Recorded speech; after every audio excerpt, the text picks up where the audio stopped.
Today we're going to be talking about an animated movie with snails in it. You see the snail moving fast. You slow, you gon' get past. You see him gaining position, but first he won't be last. No, not that one, the other one.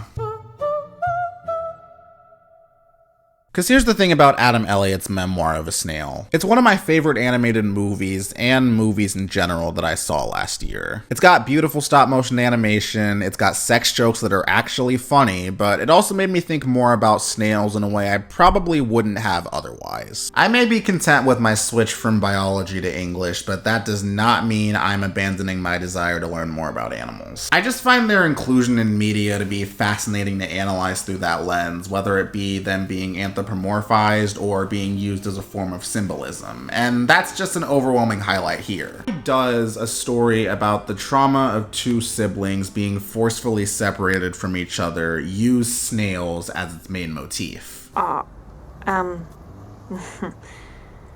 I'm a snail. The literal explanation behind this is important to understanding the subtextual one, so let's start by establishing that. Grace's mom died shortly after giving birth to her and her twin brother Gilbert, but she points out that that was where her interest in snails came from. Her mother was a malacologist. She studied snails for a living on top of just collecting them, and taking after her in that regard comes from the items from the collection being passed down to her after her death. This is the only information we learn about her other than how she met Grace's father, but it's clear that the sentimental value they hold is relevant to Grace's attachment to them. There are 4 recurring items that are given significant focus: Grace's snail hat, a music box, a ring, and all the snails Grace keeps as pets, both living and non-living. And I need to distinguish that last one from the miscellaneous snail-related merchandise that builds up in the second half, because I interpret those as representing separate thematic ideas. 2 of these items are given to Gilbert, the ring as an expression of gratitude for a blood transfusion that saves Grace's life, and the music box once the 2 of them are split up following the death of their father. But embracing the idea that her life and parts of her personality reflect that of a snail start to show itself with the hand-knit hat that she wears for the entirety of the movie. The first thing that comes to mind when somebody would ask you to describe the characteristics of snails would probably be their lack of speed. Which is true, the average for them is around 0.03 of a mile per hour. Factoring this alongside their size and fairly short lifespan, they tend to have a negative connotation when connections between them and humans are drawn. It's an unconventional choice to use them, and according to Elliot, the first draft of the script opted to have Grace identify with ladybugs instead, entitled Memoir of a Ladybird.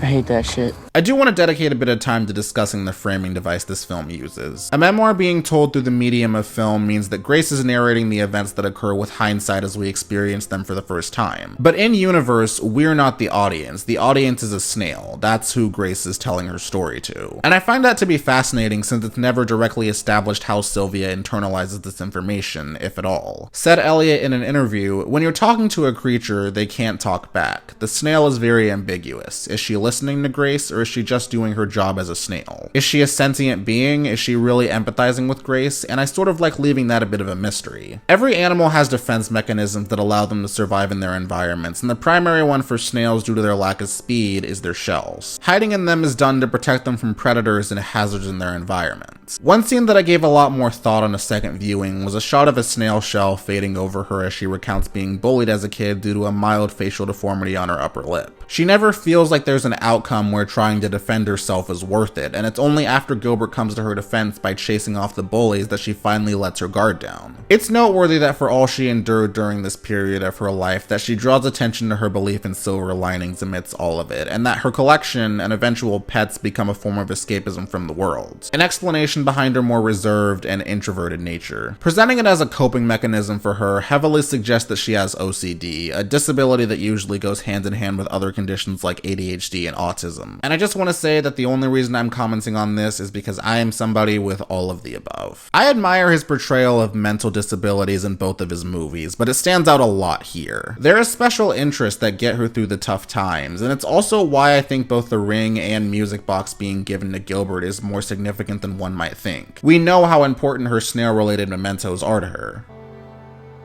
Look after it, Gilbert. While this isn't meant to minimize the struggles that would follow being in a state miles away from her brother, in terms of how they spend the rest of their childhood, Gilbert was in a much more actively hostile environment. What I mean by that is his struggles mainly exist externally in the form of having hyper-religious fundamentalists for parents while being in the closet. But compared to her, he has a lot more agency to escape a situation as difficult as that's made to be. Grace's, on the other hand, mostly remain internal. She has some level of external stability, and she says herself that outside of Pinky, the world pretty much ignores her, and surrounds herself with people she believes understand her, Pinky and Ken, her then husband. But a big reason why she still finds herself retreating to her metaphorical shells is it's meant to symbolize how she's a lot more receptive to the things that happen around her. So what marked the point where what was considered her safe space became more hostile and self-destructive? You could say that it was after she thought Gilbert had died, but it's a lot more complicated than just that. We still have time left before the past and present meet each other following her receiving the news. Something else important that should be known about snail shells is that they're also their exoskeleton. I learned the ones that hatchlings have are a lot softer, and they excrete new material slowly as they get older that forms into the sturdier ones. Because they also rely on them to stay moisturized, damaging them is extremely dangerous. They're able to repair them naturally if the damage is minor enough, but a lot of the time it's fatal. So that scene towards the end of Turbo where he's able to heal the hole in his shell, yes, snails can actually do that. This point in the story is where the flaws that come with the extent to which Grace identifies and connects with them start to show themselves. She has a bit of a rude awakening about this after she's left to confront the repercussions of her hoarding. One of which was realizing how she could have used the money she had spent accumulating random objects to go get her brother instead. On a symbolic level, the state her collection represents is Grace not having any form of identity outside of it, and that she's partially responsible for her current circumstances. She's aware that what she's doing is problematic, but she's also in a position where there doesn't seem to be anything beneficial to her coming out of her metaphorical shell. After all, the very few people that she's let peek into it are gone. Her ex-husband's out of the picture because of her objectification and fetishization of her, and Pinky, the one person she developed an authentic relationship with in the time she's been separated from Gilbert, is diagnosed with Alzheimer's. There doesn't seem to be any path forward for her. To once again quote Elliot directly, "It's a film about cages, and I use that to link all the characters together. Grace's hoarding is her cage, Gilbert's homosexuality. Even though all these characters' cages are different, they're united in that they all have to learn how to cope on their own. They all suffer different degrees of trauma and all go through distinct periods of isolation. At the end of the film, they have to learn what it means to stand on their own 2 feet. Ambivalence with Sylvia aside, asking us to empathize with this one woman indirectly allows us to look at the animal she connects with the most with a different perspective. Snails essentially have no choice but to let the world happen around them, and their only way of defending themselves is retreating to the one place that gives them a sense of security, their shells. For a while, that was the case with Grace. They gave her a sense of security and control over the bad things that happened to her, a viable alternative to being confrontational, but it's not anymore because her shell is broken. That's why everything builds up to this moment in time. It recontextualizes the film's events being told to us anecdotally as we've experienced what led to her current nihilistic headspace with added hindsight from her perspective. But whether or not it was sheer coincidence that Sylvia was what made her realize what Pinky meant by her last words, she finds some things for her left behind to her, including a posthumous monologue. And it was rewatching this scene that made me reevaluate my interpretation that Grace's connection with snails is meant to reveal her biggest character flaw. Dear Grace, if you're reading this, then I'm as dead as a donut, and I need to tell you important stuff before my brain fully rots. Even before the details about Pinky's life are revealed to us through this letter, there's an undercurrent of sadness to be found with the bond she has with Grace. Both of their lives being dominated by trauma, Pinky's up to this point being presented in a more light-hearted way given its hyper-specificity and her own optimistic personality, and all they have is each other. It was my turn to care for her.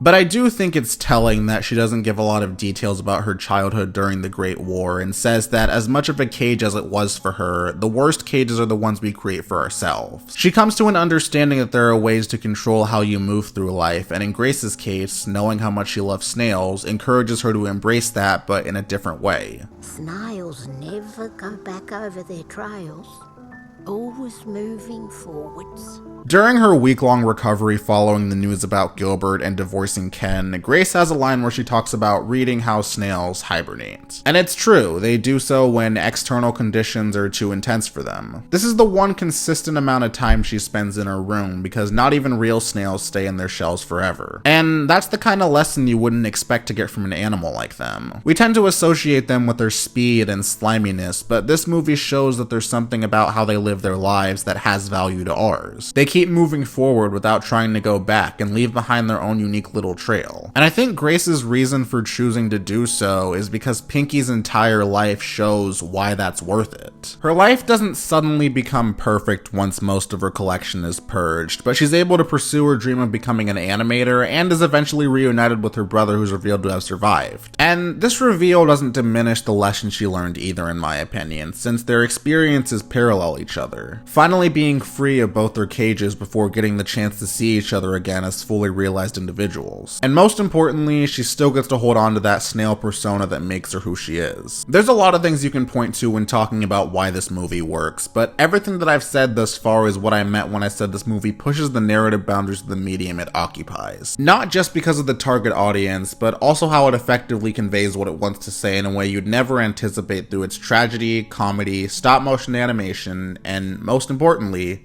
snails. And yeah, I think it's a message that a lot of us need to hear right now. If nothing else, snails can teach us about the power and significance of just moving forward.